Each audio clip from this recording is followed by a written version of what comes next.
ভালোভাবে ফুটে উঠেছে। এবার খানিকটা চিড়ে দিয়ে দেবো উপর দিয়ে। চিড়ে, পনির আর পটলের রেসিপি কমপ্লিট হয়ে গেছে। এবার নামিয়ে নেব। দেখতে দেখো কতটা লোভনীয় লাগছে।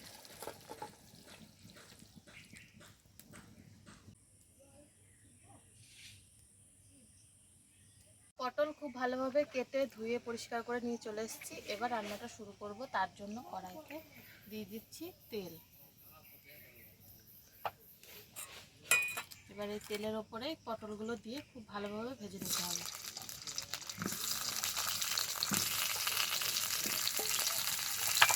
ওপর থেকে একটু নুন দিয়ে দিচ্ছি।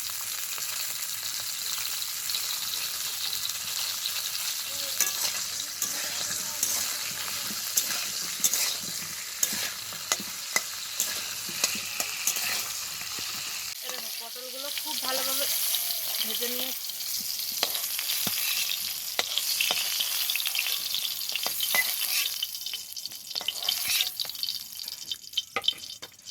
দেখো মশলাটা খুব ভালোভাবে কষানো হয়ে গেছে।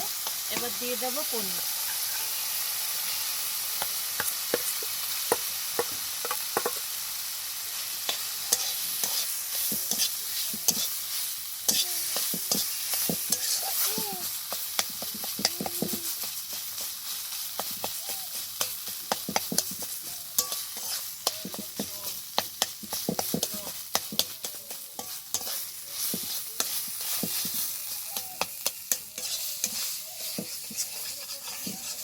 দেখো খুব ভালোভাবে সব কিছুকে কষিয়ে নিয়েছি। এবার দিয়ে দেবো পরিমাণ মতো জল।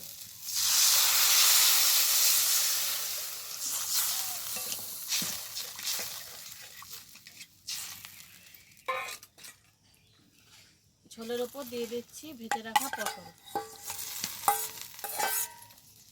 পটল দিয়ে খুব ভালোভাবে এটাকে ফুটিয়ে নেব। এই দেখো ঝোলটা খুব ভালোভাবে ফুটে উঠেছে। এবার খানিকটা চিড়ে দিয়ে দেবো উপর দিয়ে। চিড়েটা ভেজে দিলেও হয়, আবার কাঁচা দেওয়া হবে।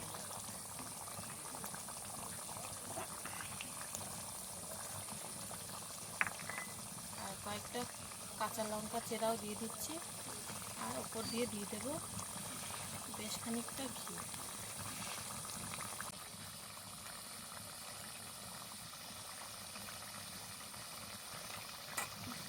এবার একটু নেড়ে চেড়ে নামিয়ে নেব।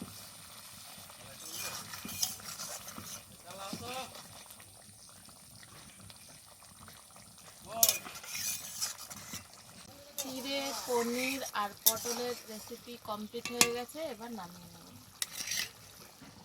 দেখতে দেখো কতটা লোভনীয় লাগছে।